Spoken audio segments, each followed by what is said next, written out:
Bueno, buenas noches, bienvenidos, bienvenidas. Gracias por estar acá en este encuentro, siguiendo la ruta de una mujer que nos convoca esta noche, pues a través de los pasos de Manuela Sáenz. Yo quiero agradecer toda la presencia de ustedes, que hayan dejado otras actividades y que se vinculen aquí a este espacio que es parte de las actividades de la Escuela de la Palabra Habitada. Mi nombre es Vera Carvajal, para quienes no nos conocemos, soy escritora y como escritora pues me he acercado a esta mujer enorme, primero de una manera muy casual y después de una manera casi mágica y consecuente hasta poder hoy en día estar en un proyecto de escritura, de novela epistolar, como corresponde a la forma de Manuela de escribir, que yo creo que va a ser una de esas entregas de las historias, como me gusta hacerla, pues prontamente, ¿no? Ese es el libro que viene próximamente. Entonces, todo lo que en esta noche les puedo entregar principalmente ha sido primero desde mi ejercicio como escritora, y todos saben que para escribir pues no es un acto de generación espontánea, sino que obedece a un ejercicio muy cuidadoso de investigación, de acercamiento, de familiarización, de poder tomar el personaje hasta sus entrañas, hasta su espíritu más íntimo, para poder, digamos, abordar la historia de una manera eh, potente, poderosa, además como esta mujer lo amerita. Así que gracias, gracias. Estamos esta noche además con una presencia muy especial, que es la presencia de la maestra Martelena Hoyos, que está por ahí, ya la vi. Hola Martelena, bienvenida. Martelena pues es una mujer muy nuestra, una mujer que también ha tenido un camino de búsqueda y de investigación, no solamente de Manuela Sáenz, sino de todas esas mujeres potentes y poderosas de la independencia que han quedado a veces en el olvido. Así que, Martelena, buenas noches y bienvenida a este foro tan bonito. Muchas gracias, Vera.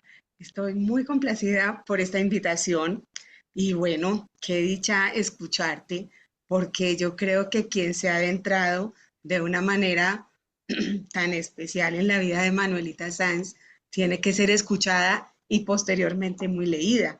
Entonces, pues yo también comparto, digamos, ese interés, esa pasión por esa mujer y creo que hoy va a ser un encuentro muy bello para conversar y para escucharte, ¿no? De todo lo que nos ha incitado Manuela, ¿no? De todo lo que nos ha permitido abrir horizontes con su mirada, en soñarla, porque yo creo que eso es algo que también lo hacemos constantemente. Así que gracias. No, gracias a ti. Además te veo de charreteras, o sea, Bueno, esa es la te veo sorpresa de la coronela. noche. Esa es la sorpresa de la noche, porque yo dije, bueno, qué mejor ocasión para usar uno de los trajes que he usado cuando canto la canción que dediqué para ella o que compuse sobre la letra de Bolívar de una de las cartas. Entonces, por eso estoy aquí haciéndote homenaje con mi chaqueta de Manuelita Sáenz. Ay, qué Fantástico. bueno. Y es que una de las cosas más poderosas que tiene Manuela Sáenz es que esta mujer renace multiplicada.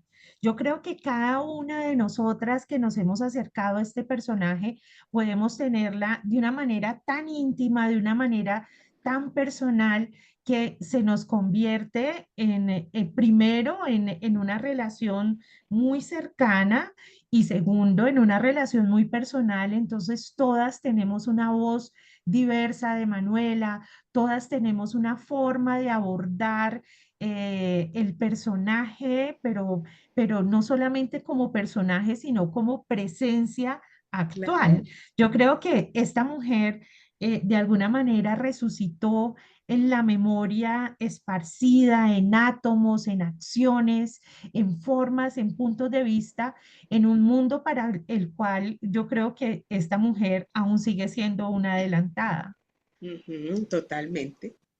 Bueno, tú dirás, aquí estoy súper abierta a que conversemos cuando quieras, pero tú me imagino que tienes ya muy diseñado el horizonte de lo que va a ser esta conversación, así que lo importante es estar aquí muy abiertos y conectados con ese espíritu vivo de la Manuela. Así es. Marta Elena, por supuesto que queremos escuchar esa canción. Yo no sé cómo, si tú la cantas ahora y no la regalas, o si quieres en algún punto del cierre, como tú digas, ahí estamos también Pues dispuestos yo creo que lo lindo a sería, escuchar esta epístola, sí, además esta epístola claro, cantada. pero creo, o sea, la verdad me encantaría que soltaras el audio, porque eh, se perdería muchísimo si no se escucha completa, porque esta canción tiene un arreglo muy especial del que ahora vamos a conversar y sería muy interesantísimo que la pudiéramos escuchar desde la producción. ¿Estarías técnicamente preparada para ello?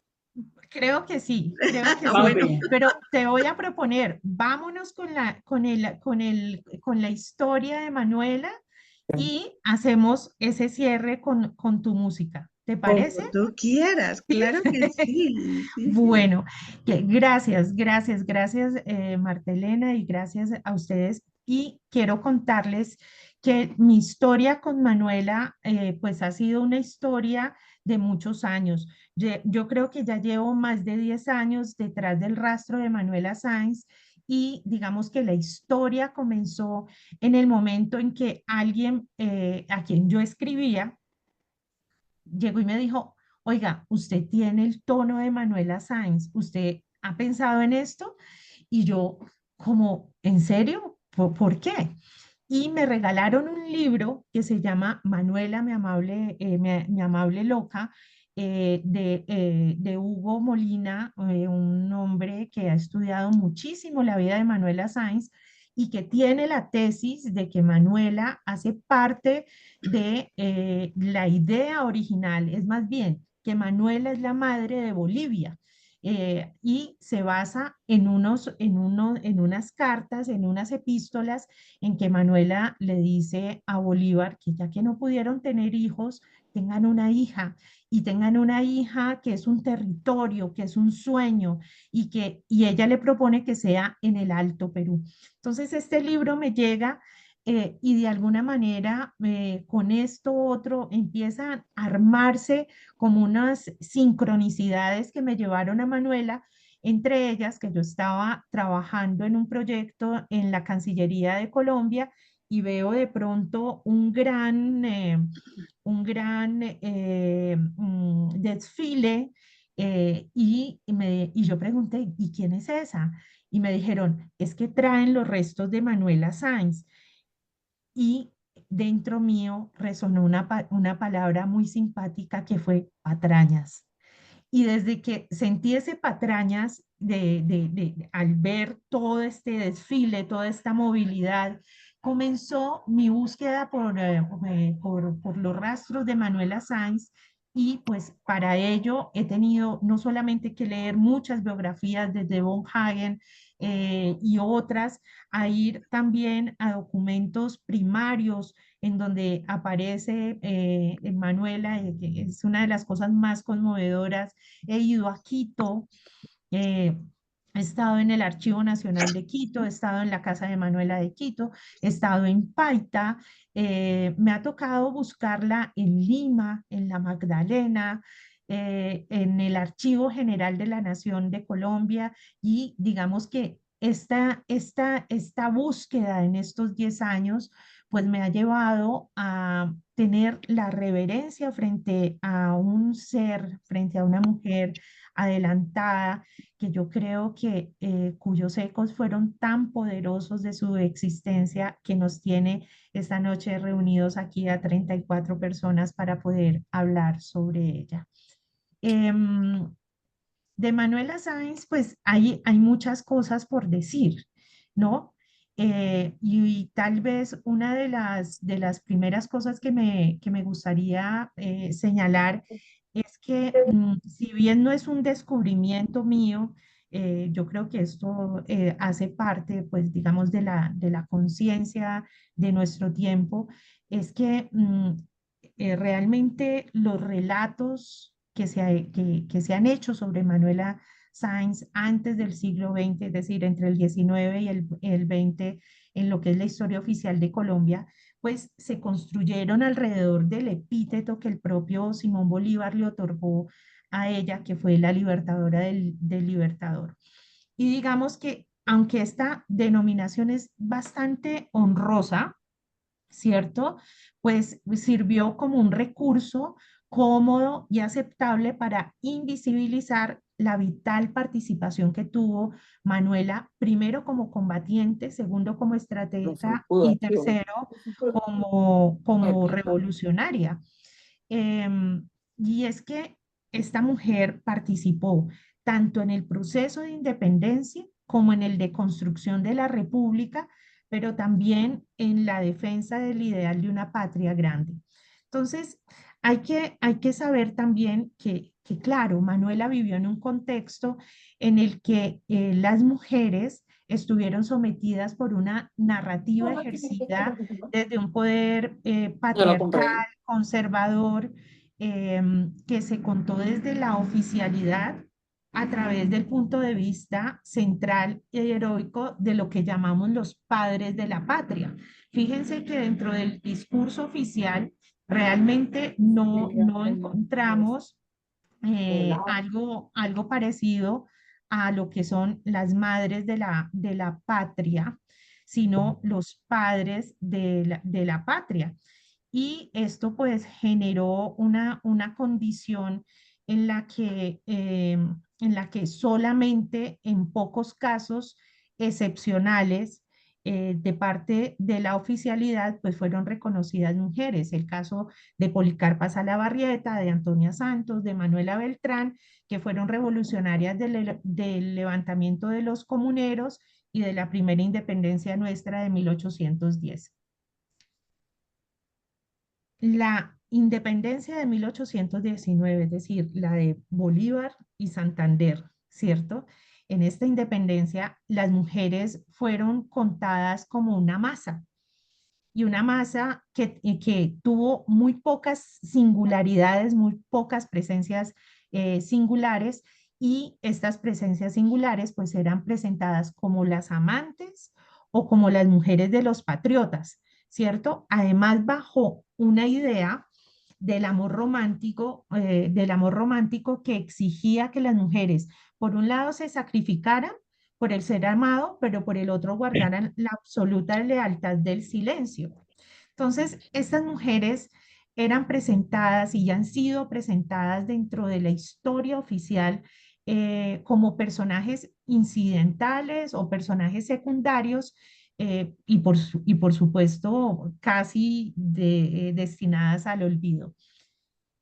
Sin embargo, a la luz de los nuevos tiempos y con la coyuntura que fue el bicentenario, pues estas mujeres de la independencia han empezado a surgir y a quebrar por fin el yugo colonial, ¿cierto? Porque sabemos ahora que las mujeres en la independencia tomaron la vanguardia de las luchas, pero que pasada la guerra, el republicanismo la recluyó de nuevo al servicio de lo doméstico y que esos ideales de libertad, de derechos, que en algún momento fue lo que las entusiasmaron para ir a los frentes de guerra, pues se olvidaron y digamos que en este sentido, pues hubo una traición parecida a la que la Revolución Francesa, un poco atrás, hiciese de las mujeres que lucharon en la revolución. Pues recordemos la historia de Hollande Gush. Eh, Esto para decir que Manuela Sáenz pues debió haber sido un lío tremendo para la oficialidad, ¿cierto? Porque lo que ocurrió con Manuela es que Manuela era una persona, un ser dentro de el escenario de la independencia, pues simplemente inocultable. Sin ella era imposible contar la vida de Bolívar, pero sin ella también era imposible contar la vida de Santander.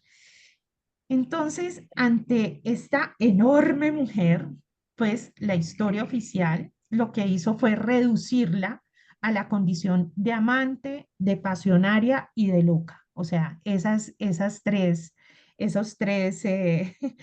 adjetivos siempre estuvieron rodeando a esta enorme mujer. Em, y aquí quiero detenerme, además aprovechando que tenemos una presencia tan fuerte de la comunidad lectora de la Escuela de la Palabra Habitada, a quienes agradezco estar aquí, bueno, y sus invitados y todos los que esta noche han llegado a esta conversa. Y es que si bien la mayoría de mujeres, de la mayoría de mujeres no quedaron ni los discursos o los escritos que revelaran su pensamiento político, pues de Manuela Sáenz sí nos queda y nos queda, y gracias a sus cartas, a sus diarios y a otros escritos, pues tenemos el testimonio y el legado de esta mujer en primera persona. Y ahí quiero hacer un paréntesis en algo, y es que Manuela Sáenz fue una lectora extraordinaria. O sea, ¿cómo explicar que esta mujer exista en el siglo XIX? Pues tiene que ver con que esta mujer tuvo una relación muy intensa con la lectura y con la escritura a lo largo de su vida. Y esa relación tuvo, sin lugar a dudas, un papel muy grande en el sentido de la emancipación de su propia existencia y en su gran contribución con la independencia de América Latina, ¿cierto? Y también con la construcción de lo que era una patria grande. Y creo que estos datos a continuación, lo que les voy a dar, nos sirve para tener la certeza de que no nos estamos inventando o idealizando a una heroína en tiempos del feminismo, sino que realmente existió. Por ejemplo, se sabe por diferentes autores y referencias biográficas que desde temprana edad Manuela Sáenz aprendió a leer y que a ella llegaron libros, autores y por lo tanto ideas que le sirvieron a esta mujer para desarrollar una visión crítica, estratégica y humanística, ¿sí? Y que esta visión fue la que marcó la ruta de su participación en la guerra de independencia, pero también en la autodeterminación de su propio destino y de el ejercicio en su propio territorio, en su cuerpo. Y esto es muy importante, porque es posible que Manuela tuviera que leer la Biblia en el convento de manera obligada y que también pasara por sus manos el ramillete de varias flores escogidas y cultivadas por Jacinto de Evia, que eran las lecturas reservadas para las mujeres de su clase social. Pero también se sabe que Manuela fue una lectora muy ávida de literatura clásica, de historia y de filosofía. Lo que se dice es que posiblemente a Manuela llegaron modelos de virtud y moralidad a través de Plutarco y muchas historias de valor y de fortaleza, como la de Tesila de Argos, que fue una poeta que tomó las armas para defender su ciudad del ataque espartano, ella las pudiera leer. O la historia de Aspasia, que fue la compañera de Pericles, que fue admirada por su inteligencia y habilidades retóricas. O que ella también pudiera leer las historias de las mujeres de Mileto que se negaron a rendirse ante invasores persas. También es posible que a Manuela llegaran las lecturas de Virgilio y estas lecturas de Virgilio la familiarizaran con las ideas del destino heroico y del sacrificio por la patria, que fueron, digamos, conceptos muy fundamentales en su vida. Por ejemplo, en la Eneida, Eneas encarna el concepto de pietas o pietas, que muy seguramente inspiró a figuras de la talla de Bolívar y de San Martín y por supuesto de la propia Manuela, y que los llevaba a verse a sí mismos como una figura que debían cumplir un destino heroico, que debían sacrificar su vida personal por el bien de la nación y en la construcción de un nuevo orden. Entonces, miren cómo esta idea de la guerra es medio para alcanzar la paz y la estabilidad y obtener un poder legítimo, pues tiene que ver con las lecturas que estuvieron en el entorno de Manuela. Y en todo caso, y aquí una cosa muy interesante con esta lectora que fue Manuela, es que ella pudo verse a sí misma como protagonista de la historia, tomando un rol activo en algo que le era pues vetado a las mujeres de su tiempo, que era estar en el frente de la lucha política y tener la soberanía sobre su propia existencia y sobre su propio cuerpo. Es decir, esas, todo el caldero, toda la fragua de Manuela tiene que ver pues con las lecturas que le alimentaron, de qué se nutrió y cómo estas lecturas fueron parte fundamental de ese tejido, de ese entretejido tan fino, vital que llegó a ser esta mujer como una mujer cultivada, analítica, combatiente, estratega, revolucionaria, que soñó y luchó por una patria grande, pero sobre todo libre. Y acá otra cosa que es muy interesante es que Manuela no se queda solo en la lectura, sino que Manuela salta a la escritura. Manuela es escritora y es una de las escritoras que me parece importante rescatar de esta época, ¿no? Manuela no solo leía, sino que escribía con una pasión, ¿no? Sus cartas, sus documentos muestran a una mujer que no solo expresaba emociones, sino que también articulaba estrategias, defendía ideas políticas y participaba de esta manera en la historia escrita de la independencia. Em, Manuela escribió cartas apasionadas, políticas a Simón Bolívar, mm, en las que no solo hablaba de amor y de su relación, y además de mucha pasión, sino que también hablaba de la situación política y militar en estas cartas, ¿no? Em, Quizás las más famosas sean la de Manuela como amante de Bolívar, pero la verdad es que ella fue una compañera par intelectual y política de este hombre, ¿no? También están los diarios, las memorias, los relatos, y no podemos olvidar que Manuela fue custodia de los archivos de Bolívar, que era un alto honor, una alta honra. Entonces, lo que quiero decirles es que Manuela Sáenz, pues no solamente empuñó la espada, sino que, y claro, que participó en las batallas, y ya en esto, pues hay un reconocimiento, además de orden militar como coronela. Hay autores que aún llegan a decir que fue la primera generala de América Latina. Pero además de las armas, lo muy interesante también es que Manuela usó la pluma y los libros como armas de resistencia, como posibilidades políticas en su manifiesto de pensamiento de qué debería ser el continente.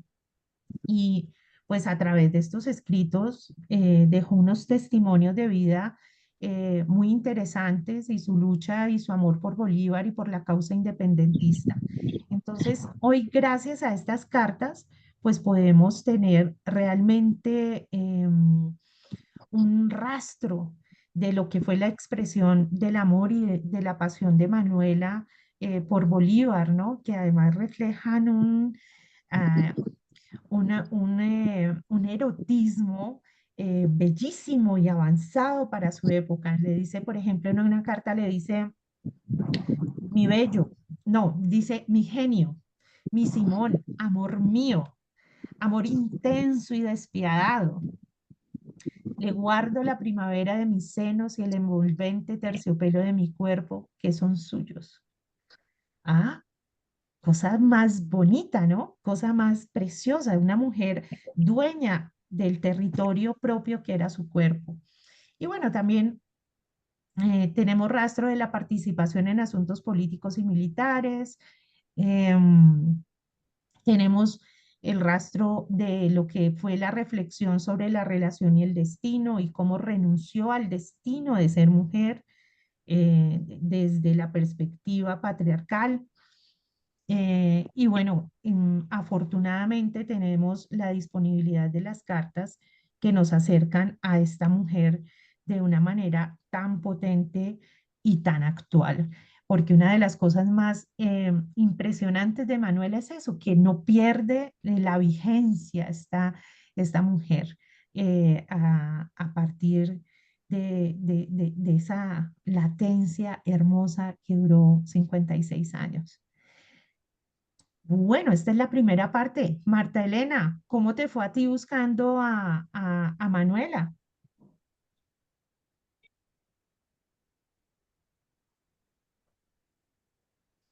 Bueno, yo aquí encantada escuchándote, Verita. Y hasta noticas tomé así que tu live grabado, porque pues primero estoy en un momento, para contar así brevemente, estoy escribiendo todo este año también escribiendo sobre la historia y el devenir de la copla en América, que es a su vez un indicador histórico de todo lo que pasó, ¿no? En este continente desde la llegada de los españoles. Y todo esto que tú hablas de los paradigmas que Manuela rompe, pues es absolutamente cierto. Y escuchándote pensaba en el ideal de justicia de Manuela, que el ideal de justicia de Manuela eh, iba más allá del ideal de la justicia social. Para Manuela, lo que yo he descubierto es que la justicia que ella buscaba era la justicia del ser, de que cada persona encontrara su son, su latido y lo cumpliera, cumplir el destino, incluso estar por encima del mismo destino. Creo que eso es una cosa que me conmueve mucho de Manuela Sáenz. Yo alguna vez le hice una numerología a ella y encontré en su nombre, no sabía si ponerla Manuelita o Manuela, la dejé Manuela, y encontré que ella tiene el arcano del sol. Es Sí, increíble. El arcano del sol la cubre y no el arcano del sol patriarcal, sino del sol que es la metáfora del circo, donde todos son uno bajo la luz de una carpa. Entonces creo que eso es algo muy importante que hay detrás de esta mujer y el arcano de la justicia siempre la persiguió desde su nacimiento hasta la muerte, así nos pareciera que no, así nos pareciera que ella murió en el desarraigo, pero ella fue fiel también a una dignidad que quiso mantener hasta los últimos días. Entonces, bueno, tanto para decir que yo creo, Verita, que nos tenemos que tertuliar algún día en Cali, una tarde entera, porque yo estoy emocionada de verte haciendo este trabajo con el que palpito profundamente.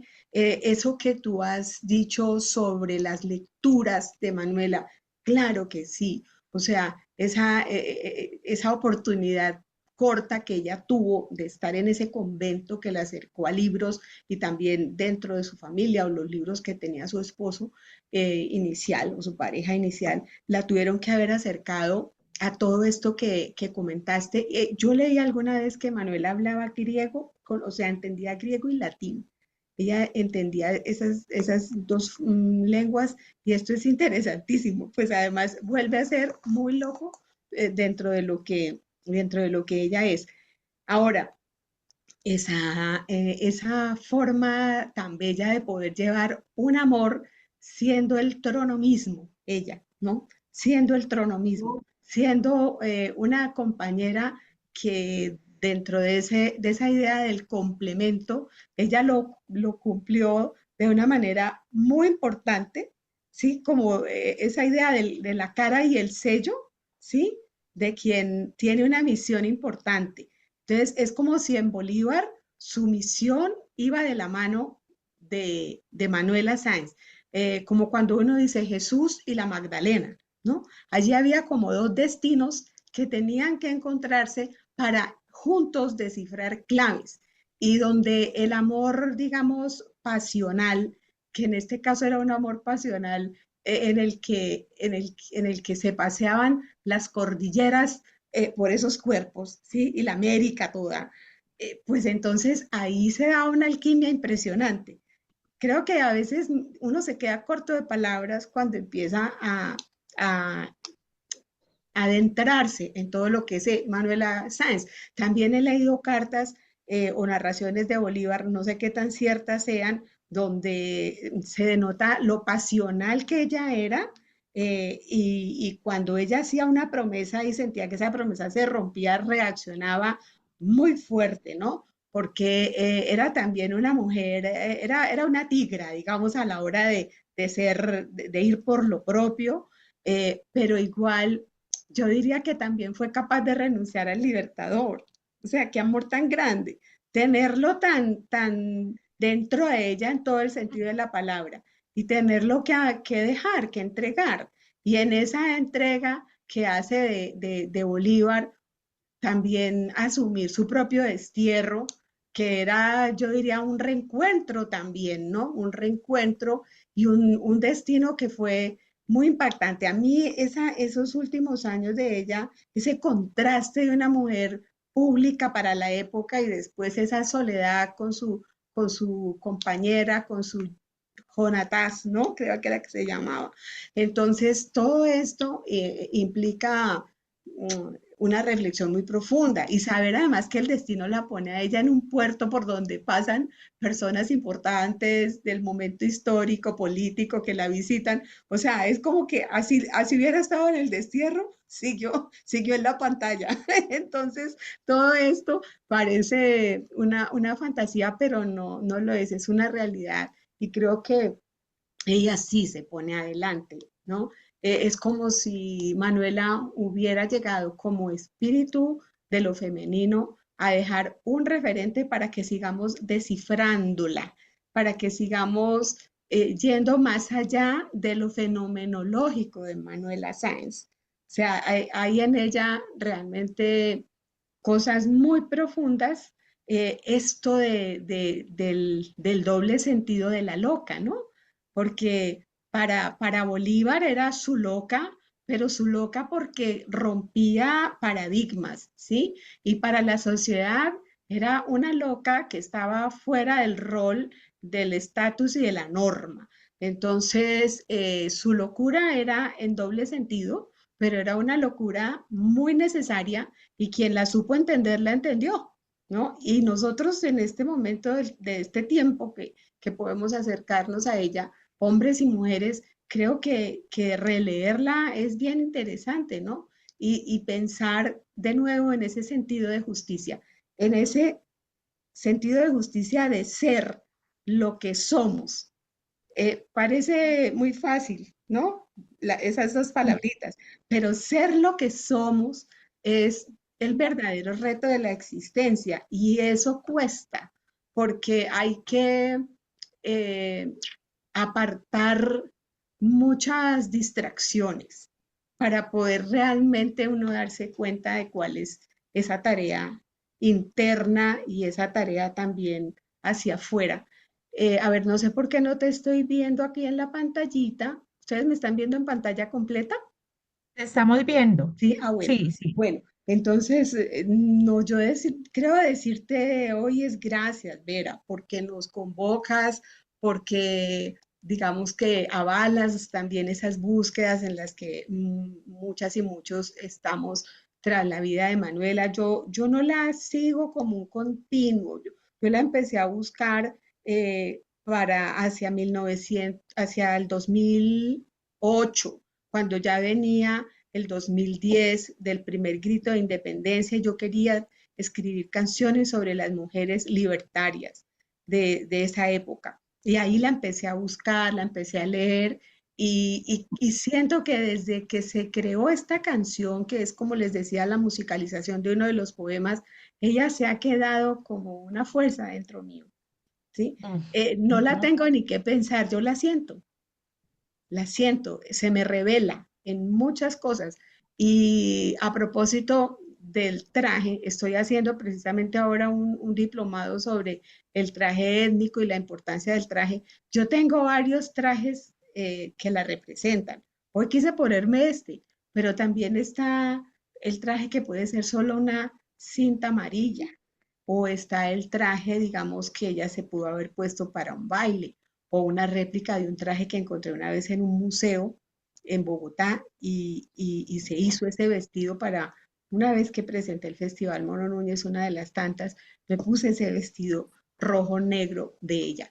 Entonces, claro, pero también yo me imagino mucho a Manuela desnuda, porque ella era dueña de su desnudez, dueña de su cuerpo, como tú dices, y eh, una mujer que se autoofrendó en cuerpo y espíritu, ¿sí? Creo que ella corrió muchos velos en ese sentido también, porque uno siente en la pasión de Manuela el contraste, digamos, de muchas mujeres que tal vez por el tema de la religión tenían mucho pudor, ¿no? Y Manuela no lo tenía. Parece que ella desde niña, ese hecho de haber sido una hija también adoptiva, eh, había también un mestizaje dentro de ella, había una fuerza de diosa libertaria que quién sabe de dónde llegó, ¿no? Entonces, eh, qué fidelidad a sí misma, o sea, eso es lo que a mí sinceramente me conmueve más de ella y creo que en esas dos palabras o tres, esa fidelidad a sí misma podría definirla, acercarme a Gracias. definirla. Sabes, me llama mucho la atención de esto que nos hablas del arcano de la justicia, porque es un permanente dentro de la búsqueda de Manuela Sáenz. Manuela es hija de Simón Sáenz y es una hija de lo que antes en ese momento era Sí, no adoptiva, catalogado sino natural, como ¿no? Como se decía. hija de la iglesia, ¿sí? Ujú. Ella realmente no aparece como una hija legítima dentro del matrimonio, pero su padre sí la acoge y Sí. toda su vida, digamos, esa posición, y ella misma lo dice en sus diarios, mi posición de bastarda, ¿no? La pone en un punto de marginalidad muy interesante porque la pone también eh, hacer unas búsquedas por fuera de lo que era su destino, ¿no? Entonces, lo que hablas de la lealtad a ella es muy interesante porque esta mujer nace en Quito unos hablan de 1795, otros hablan de 1797. Su madre muere cuando ella estaba aún de brazos y es rechazada por los Aispuru, que eran pues una familia de prestancia social en Quito y tenían una hacienda que era Catahuanco. Entonces es muy interesante cómo esta mujer desde niña empieza a tener una marginalidad que ella convierte en un crisol. En una Y oportunidad. sí, en un crisol. Sí. Cuando viene, el padre siente que ya viene todas las guerras de independencia, todas las luchas. De hecho, a Manuela le toca ver a su padre tomar una decisión en la cual em,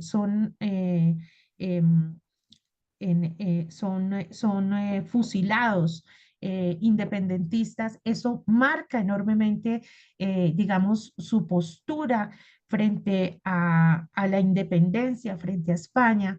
Cuando llega a Panamá con su padre, allá aprende a hablar inglés. Ahora que hablabas de los idiomas, y justamente el inglés y todos los aprendizajes que ella obtuvo en los conventos es lo que al final le permite sobrevivir. En Paita, cuando ya le toca digamos, la expulsión de Colombia y ya en esta segunda parte voy a tratar de hacer un paso de Manuela por Colombia que a mí me parece muy importante que tengamos como esa claridad histórica del paso de Manuela por Colombia, que fueron 6 años.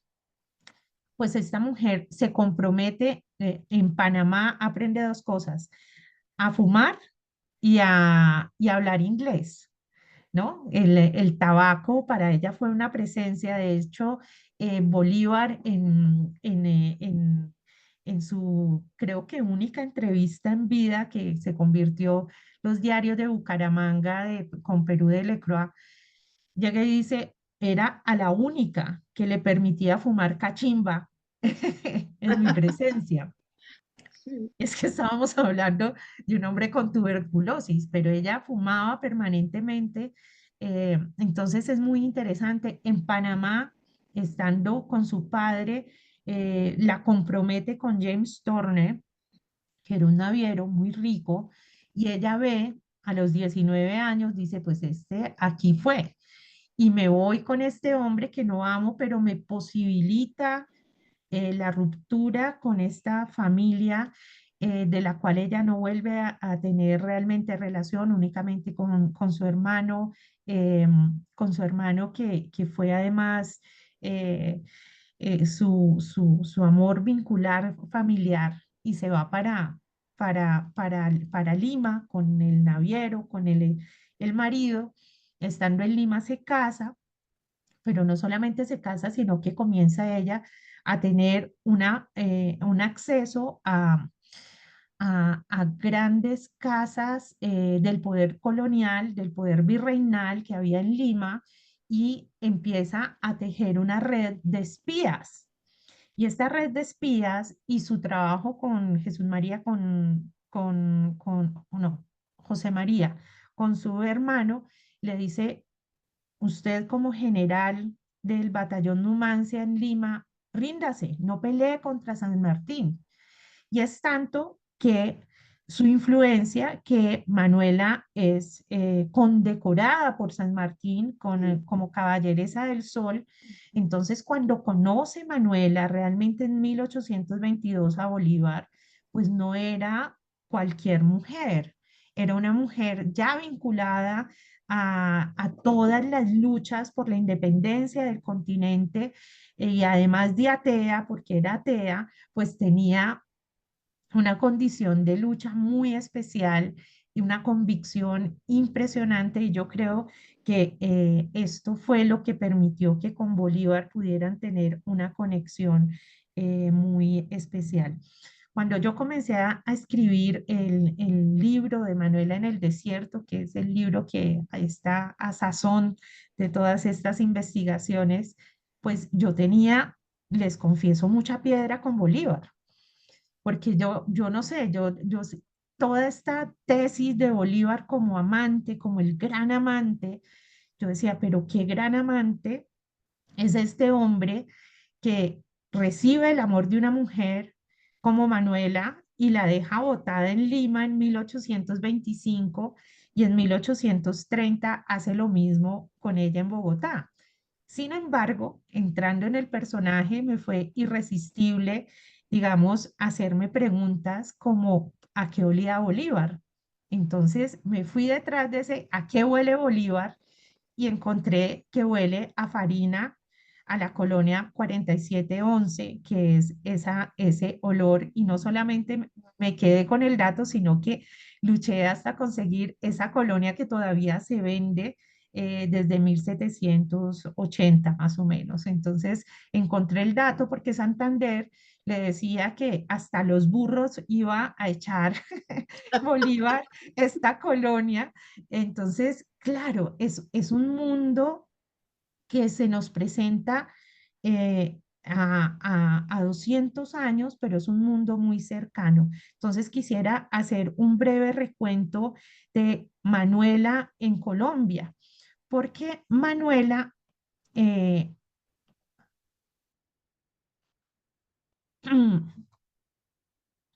eh, porque Manuela llega a Colombia eh, a través de una invitación que hace Bolívar. Bolívar le escribe.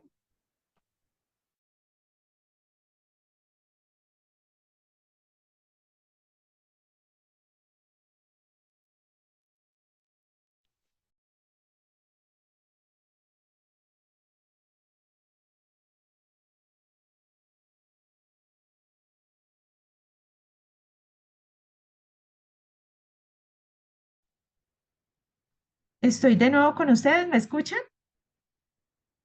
¿Sí? Yo no sé por qué cada vez que comparto me saca. Voy a intentar hacerlo de nuevo. Y yo creo que este gráfico nos puede dar como una idea muy interesante. Ahí estoy, ¿no? No me he ido. Perfecto. Bueno, Manuela llega en 1828.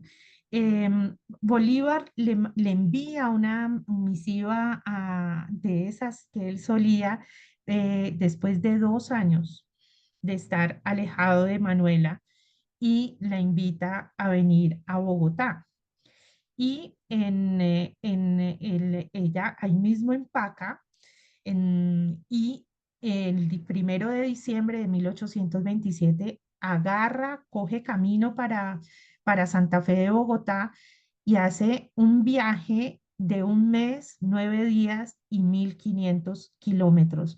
Realmente sería muy bello hacer el kilometraje que Manuela Sáenz hizo y hizo además ella a caballo, ¿no?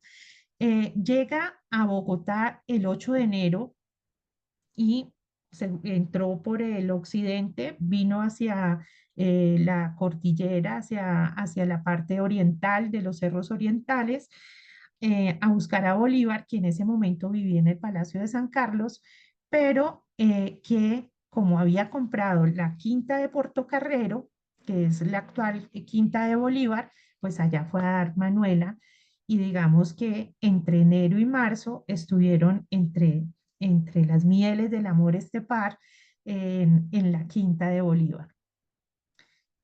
Pero Bolívar debe viajar a Ocaña, a este Congreso de Ocaña que era tan importante, donde se estaba definiendo la historia de Colombia entre el federalismo y el centralismo.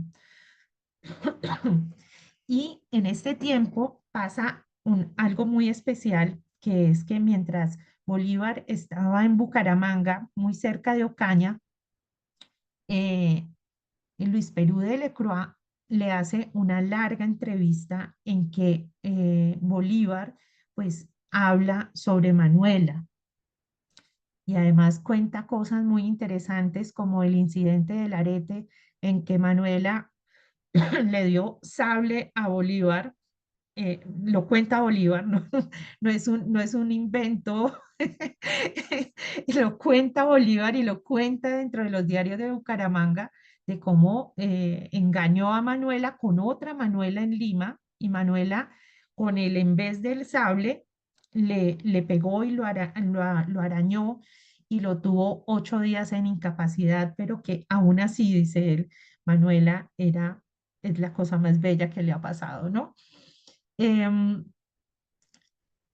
como el Congreso de Ocaña fracasa, Bolívar retorna a Santa Fe y el 24 de junio él se declara dictador. Pero entre este proceso del Congreso de Ocaña y ser dictador Bolívar, existe un acervo de cartas en que Bolívar pedía consejo a Manuela Sáenz, pedía consejo a Manuela Sáenz. Em, El 28 de julio era el cumpleaños de Bolívar, pero en medio del cumpleaños, un cumpleaños que él no asistió, se le ocurre a Bolívar, perdón, a Manuela, fusilar los matachos de Santander y de Córdoba.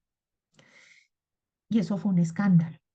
Y Bolívar se aleja de Manuela y esta llega, digamos, a vivir en forma en la casa que queda en la casa del Coliseo, que es la calle 10 con Sexta, que todavía se conserva. Y allí pasan dos cosas en ese alejamiento de Bolívar y de Manuela.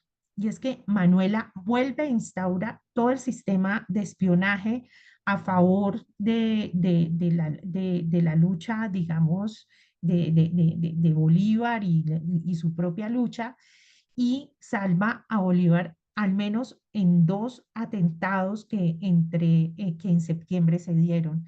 Uno, el 10 de septiembre, que fue el atentado en el Coliseo, y el otro que fue, digamos, asentado dentro de la historia de Colombia, que fue la de la noche septembrina, que fue el 25 de septiembre, la noche del 25 de septiembre, en la cual Manuela fue la que instauró, digamos, la estrategia para que Bolívar pudiera no solamente saltar por el balcón, sino la resistencia con espada, con fuerza, en la cual ella fue ultrajada, pero también ella hizo la estrategia para poder que esa noche no se tomaran el poder,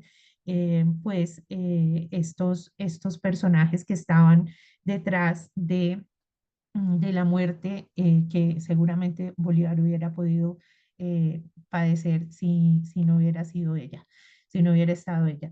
Y de esto consta en dos documentos. Primero, la Gaceta Extraordinaria que se dio el 28 de septiembre, en donde ella es reconocida como testigo. Y en 1894, en la Biblioteca Popular, que fue una edición de Jorge Rojas, pues este editor recoge los testimonios a la par de Manuela Sáenz, de Ezequiel Rojas, de Florentino González y del propio Francisco de Paula. Entonces, es una mujer que tiene una paridad y una posibilidad de voz que resulta única para el siglo XIX. Y hay otro evento también que nos dejó Manuela en su paso, y es que en 1829, todo 1829, Bolívar se va para Ecuador, porque la situación política está muy caldeada, y Manuela se queda en Bogotá haciendo relaciones públicas, haciendo política, pues con los amigos y partidarios de la causa. Cuando regresa Bolívar en 1830, en enero de 1830, pues ya regresa muy enfermo, regresa muy diezmado, y entre las cosas que hace Bolívar, pues es vender la quinta donde se había quedado Manuela, y después él se marcha el 8 de marzo de 1830 y se va y deja a Manuela acá.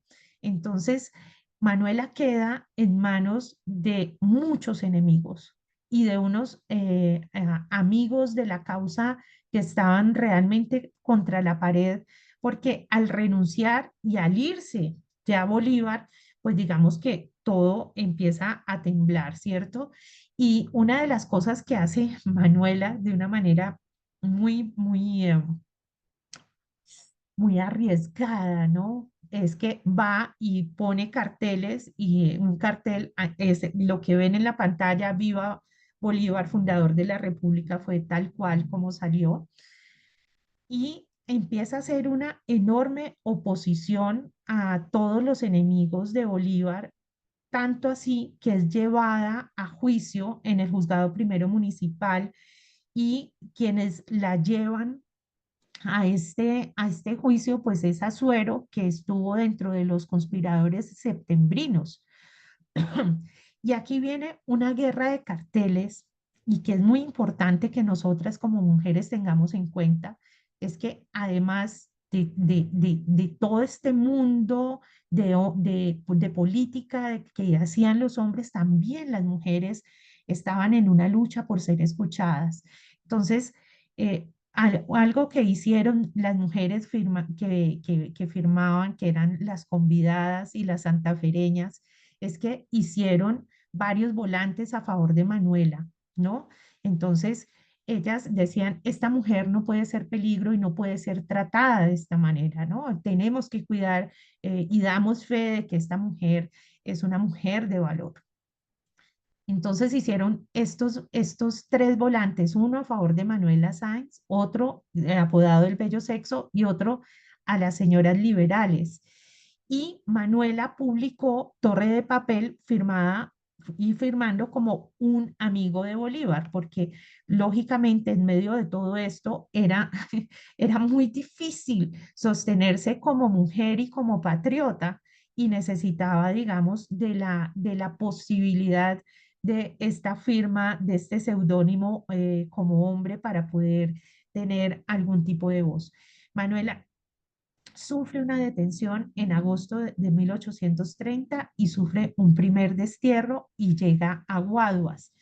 Y en Guaduas ella puede volver porque el general Urdaneta asume el poder, que era conservador, entonces pide restituir a Bolívar, pero Bolívar ya iba navegando hacia el norte por el río Magdalena y digamos que esto hizo muy difícil que Manuela pudiera reunirse como Bolívar lo pidió para poder salir los dos.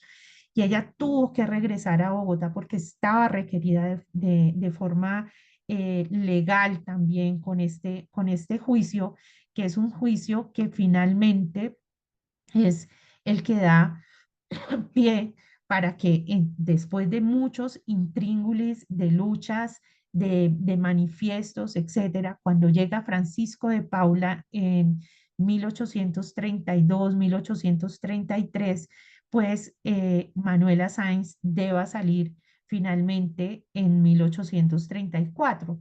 Para quienes son curiosos y curiosas, pueden encontrar El Cachaco, que fue un periódico que el 22 de septiembre de 1833 eh, pide que sea expulsada finalmente del país Manuela Sáenz y publica las razones. Y las razones, además de políticas, es porque simplemente una mujer no debe estar al frente de la política, sea cual sea.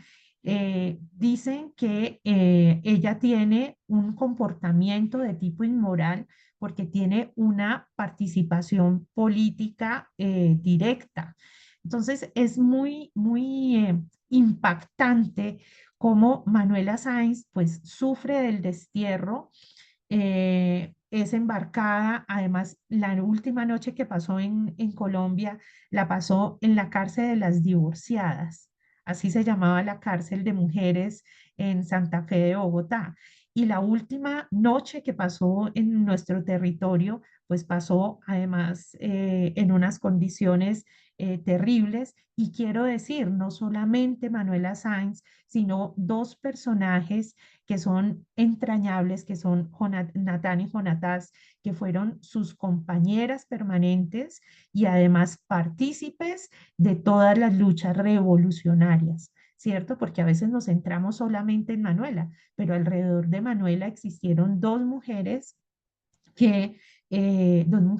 además que estuvieron en una condición de esclavitud, que lucharon por la independencia de Colombia y que padecieron también pues de esta horrible detención y expulsión del país. Entonces es muy interesante esto y es muy interesante también en esta búsqueda sobre Manuela Sáenz, pues su rostro, ¿no? Porque hay muchos rostros de Manuela. Y yo creo que esto se debe a una cosa que sí se pusieron de acuerdo centralistas, federalistas, y es que a Manuela había que desaparecerla, porque por un lado, Manuela pues era como la tacha, como el pecado del libertador, pero por el otro lado, con Santander, pues era muestra de qué había podido hacer una mujer con él en oposición a él, ¿sí? Para los dos significaba un enorme peligro. Entonces, la desaparición de Manuela, pues digamos que en la narrativa fue muy evidente, pero también en otros aspectos. Miren, por ejemplo, este es una imagen de Manuela que pintó José María Espinosa, que fue uno de los mayores retratistas de aquella época. Es una miniatura que la pueden encontrar en el Museo de Historia, en el Museo de Antioquia, en Medellín. Y es una miniatura. Y pues, Manuela sintió un gran agrado por esta imagen. Pero en 1830, el mismo Espinosa hizo esta otra miniatura que está en la colección de la Casa del Florero de Llorente en Bogotá, y fue una que hay registros de cómo Manuela odió esta imagen. No se sintió de ninguna manera ahí retratada. Y en 1830, a la par, hizo Espinosa este cuadro anterior de Manuela y este de Bolívar en sus últimos días, que además desdice mucho de la iconografía que poco a poco se ha ido haciendo posterior a ellos. Esta es una imagen que es de finales del siglo XIX, y si ustedes pueden observar, pues por un lado es Bolívar mucho más blanqueado, y por el otro lado, pues Manuela en una postura de seducción, ¿no? Que de alguna manera, pienso yo, justifica al libertador en su rendición como amante de una mujer casada. Y esta es de 1960 de Marcos Salas Yepes, que tal vez es una de las iconografías más reconocidas de Manuela, que por un lado, fíjense que ya tiene esta banda como Caballeresa del Sol y tiene, digamos, una visión más idealizada y más romantizada de la misma Manuela. Y pues, bueno, acá un mapa, quería mostrarles de todo lo recorrido, o sea, de cabo a rabo, o sea, recorrió el país de norte, de sur a norte, ¿no? Y fue, digamos, tiene una presencia muy, muy importante, Manuela, en la vida de Colombia. Y yo creo que apenas estamos justamente en el punto de poder reconocer a esta mujer, de poder ir detrás del rastro, porque, em, pues, no sé, porque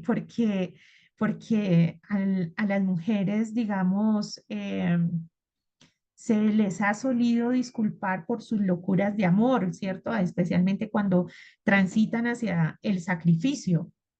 Eh, pero digamos que el placer, en cambio, pues siempre está como condenado, pero cuando la locura proviene de las férreas convicciones políticas, pues no hay perdón posible. Y digamos que este exilio de la memoria a la que fue sometida Manuela, pues qué bueno que 200 años después no sean nuevas lecturas posibles, porque ese mundo adelantado que soñó Manuela, pues yo creo que se encuentra hoy supremamente presente, ¿no? Y se encuentra presente en muchas dimensiones de lo que esta mujer nos habla. Cuando Marta Elena nos hablaba que tenía muchos vestidos de Manuela, es porque Manuela también, creo yo, tiene la posibilidad de darnos muchas dimensiones de un ser muy complejo, que hoy nos llega en una forma diferente de nosotras como mujeres también, concebirnos, ¿no? Por ejemplo, esta mujer se adelantó al divorcio, hizo un divorcio de hecho, ¿no? Le dijo a James no, no y no. Pero también del otro lado, James no solamente aceptó el divorcio, sino que cuando Manuela estuvo en su último destino de destierro, que fue Paita, porque Ecuador le negó aún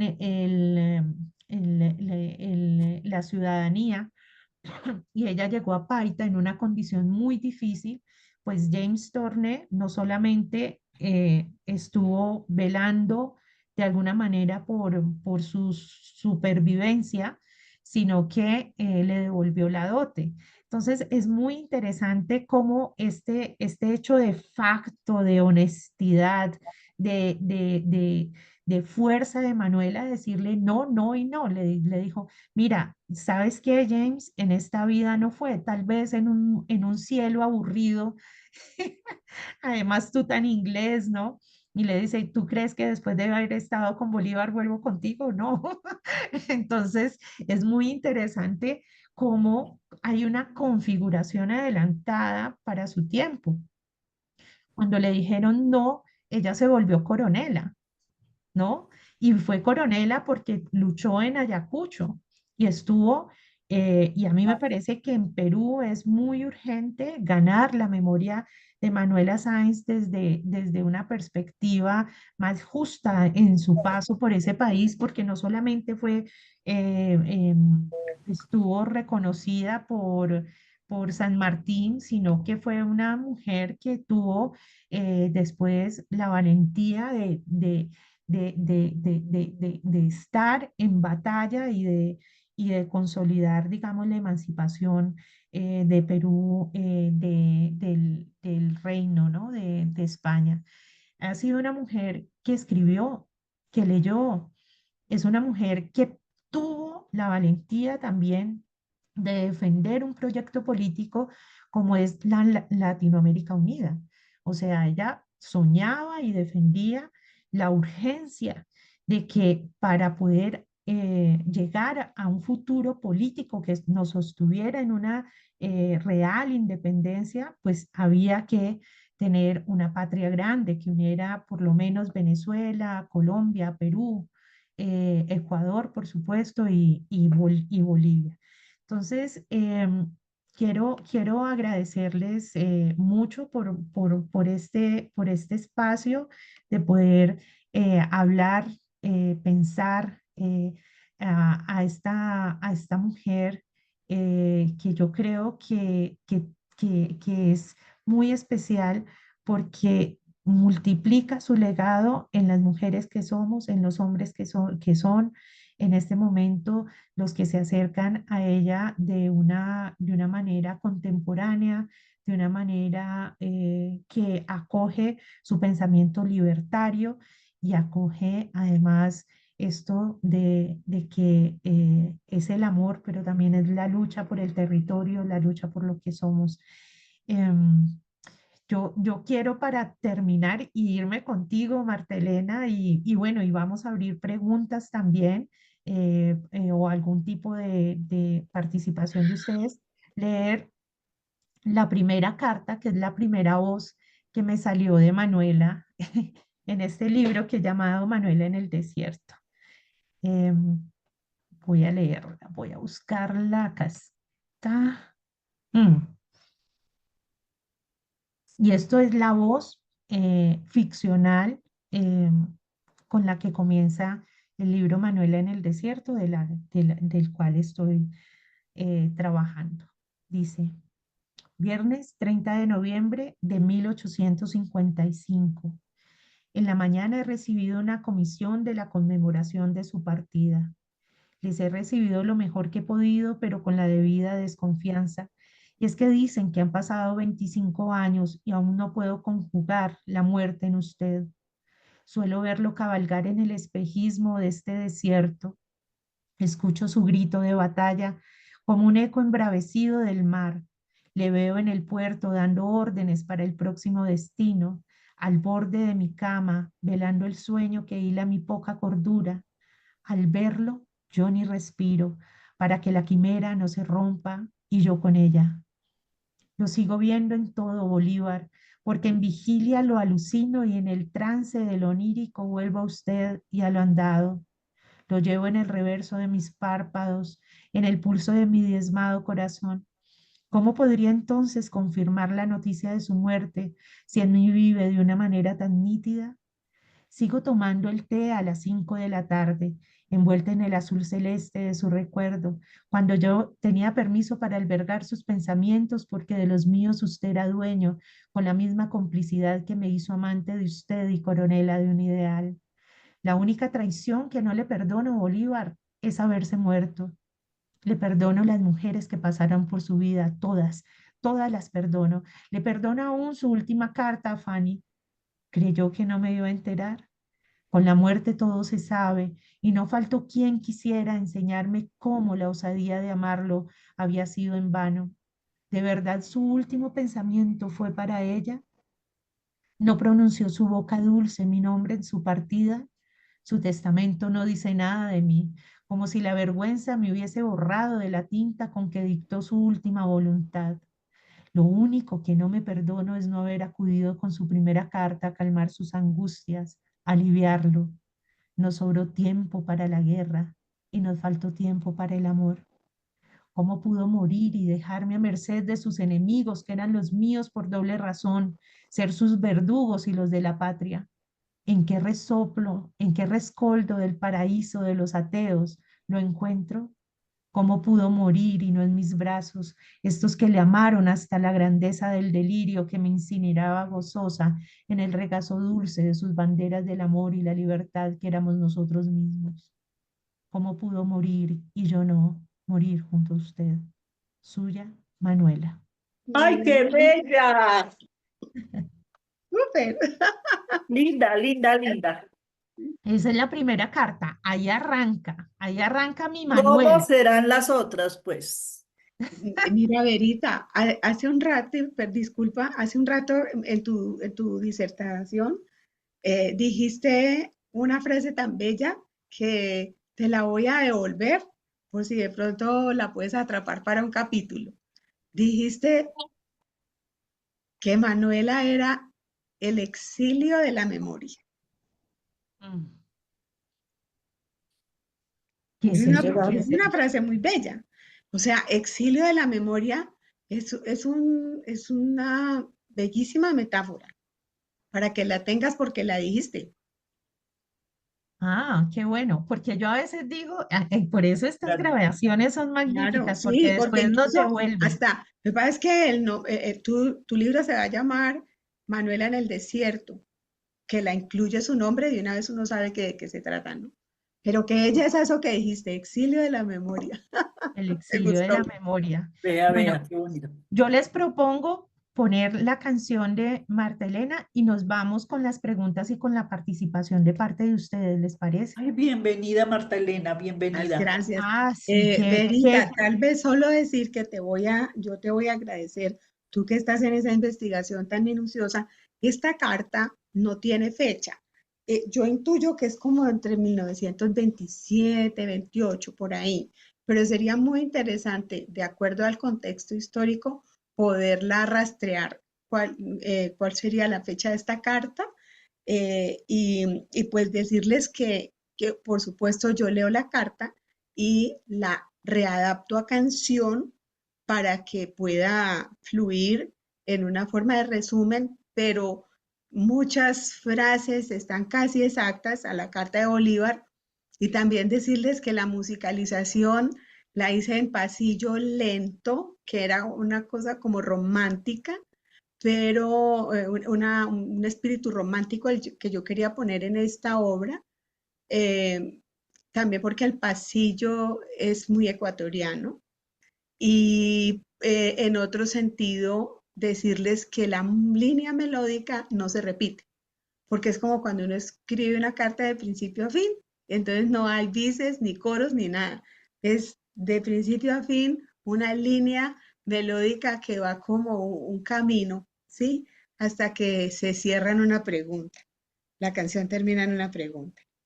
es una belleza. Escuchémosla.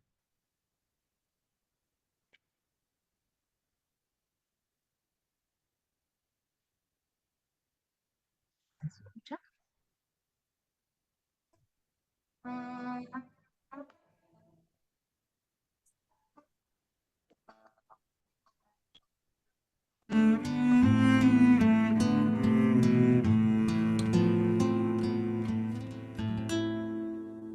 Llegaste de improviso, como siempre, sonriente, inquieta, dulce, y te miré.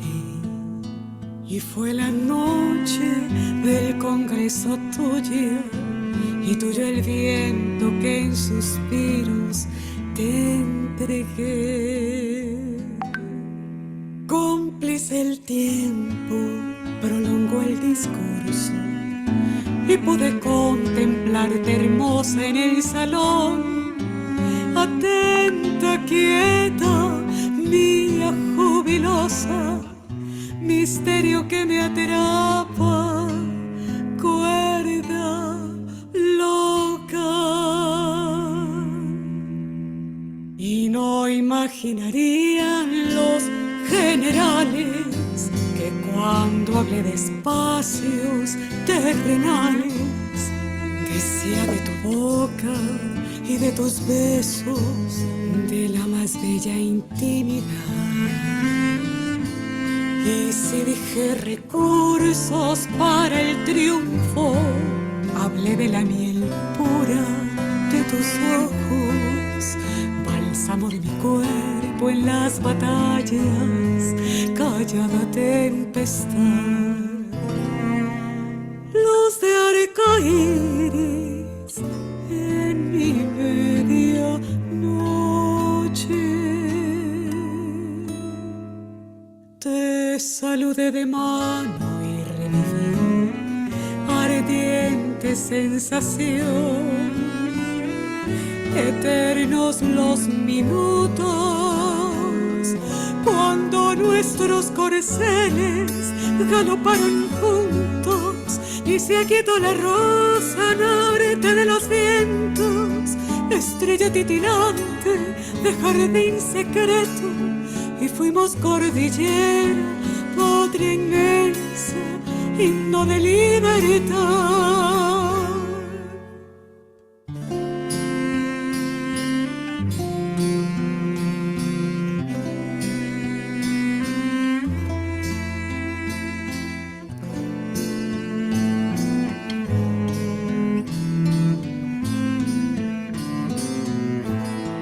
Todo eso fuiste la noche del Congreso, ataviada de luz, doradas charreteras, el traje con que enfrentas a quienes no comprenden cómo es que se construye lo grandioso de la vida. Manuelita, amo tus ojos inmensos, llevo tu voz en mi aliento, sol de América en mi piel. Manuelita, amo tus ojos inmensos, llevo tu voz en mi aliento, sol de América en mi piel. Te escribo y pienso, volverás mañana.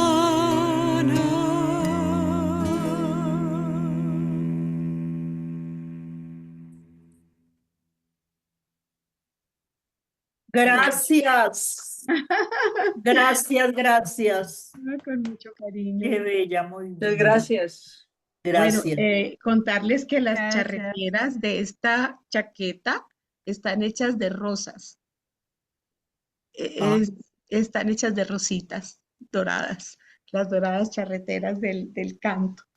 Bueno, ahí está entonces. Y la parte donde dice, Manuelita, amo tus ojos inmensos, llevo tu voz en mi aliento, esa partecita sí es mía, la letra, y el final es de la carta, donde dice, te escribo y pienso, volverás mañana, porque así termina la carta de Bolívar, y todo lo anterior, pues literalmente representa lo mismo de la carta. Pero claro, para poder cantar hay que hacer sus magias para que tenga por lo menos un ritmo sonoro, ¿no? La carta, y creo que ese es el logro también de poderla haber llevado a esta otra forma del arte, porque ya había mucho arte en la literatura de la misma. Muchas gracias, muchas gracias. Martelena, además esa pregunta, ¿volverás mañana? Yo creo tener respuesta a Bolívar y decirle que sí, que Claro. Manuel ha vuelto y Manuel ha vuelto multiplicada además, Exacto, ¿no? sí. Con esa capacidad que tienen los dientes de león de esparcirse, de llegar y de ser semilla. Creo que esa es la virtud de Manuela, ¿no? Esa virtud de esparcirse como semilla en tantas mujeres y dejarnos a cada una de las mujeres tener un concepto, tener una voz, tener un acercamiento íntimo, personal y a la vez colectivo, de cuerpo colectivo, de lo que es el espíritu de Manuela. Es verdad. No sé si tengo un minutico para compartirles algo. Claro. Es en el texto que introduce en el disco, escribí algo, una partecita que dice, aquí Manuela y su libre feminidad, iluminada por múltiples diosas que la asisten, las de la inspiración, las del ímpetu, las de la inteligencia. Manuela, símbolo revolucionario de su época. Luego, al final, escribo, corría por su sangre la síntesis del criollismo americano. Ay, qué belleza, qué bello. Así es, así es. Muy bella, Bueno, yo no sé muy si bella. ustedes tienen alguna pregunta, alguna participación, algo que podamos entre Martelena y yo, para cualquiera de las dos, una pregunta. Demasiada emoción para que se formen palabras, ¿ve? Ajá. Tan lindas. Una gratitud especial para las dos bellas, bellas. Gracias. Muy lindas. Bueno, sí, no, a ustedes, porque fíjense que este espacio es un espacio maravilloso, porque es un espacio que hace corpus, que hace calorcito, que hace la posibilidad de lo que sirve la palabra para encontrarnos y encontrarnos a través de la memoria, encontrarnos a través de esas ideas que alimentan la palabra como fuego humano permanente, ¿no? Así. Gracias vos. Grandes, grandes las dos, grandes. Ay, también. No, gracias, Verita, por invitarme. Yo me siento muy honrada y me siento muy feliz porque también de tu parte es ese ejercicio de compartir, que es tan bello, ¿no? Que es precisamente ese sol cuando estás haciendo este live y otros que has hecho y harás. Esto es el sol. El sol es estar todos y todas bajo una inspiración que late, bajo ese solecito que en este caso es el sol de Manuela Sanz. Así es. Tan linda, Así gracias. es, así es. Bellas, bellas. Bueno, eh, muchas gracias a ustedes, a cada uno, a cada una, a todas las convergencias que hicieron posibles esta junta esta noche. Y bueno, si no hay preguntas, nos vamos a descansar, nos vamos a casita con los nuestros, ojalá con muchas ganas de seguir el rastro de esta mujer y el rastro de todas las mujeres libertarias. Y como siempre les digo, pan y poesía en la mesa. Gracias, gracias por todo lo que dejan. Gracias por todo ese trabajo y por lo que queda en el corazón. Gracias. Tan hermoso. Muchas gracias a ustedes, Bueno, una feliz noche. abrazos para todas y todos. Verita, Martelena, quiero gracias por estar muchísimo. acá. Te Y esa te junta añoro queda más cerca, te pendiente. añoro más cerca. Tenemos que vernos más, de Que verdad. así sea. Una feliz noche, nos vemos. Gracias. Muchas gracias por estar aquí. Gracias por haber compartido este tiempo juntos, juntas. Feliz noche. Pan y poesía en las Abrazos, mesas. gracias, abrazos. Besitos. Chao, Chao, chao. chao. Abrazos. Noche, muchas Magdalena, gracias. gracias. A ti, Verita. Un abracito. Gracias.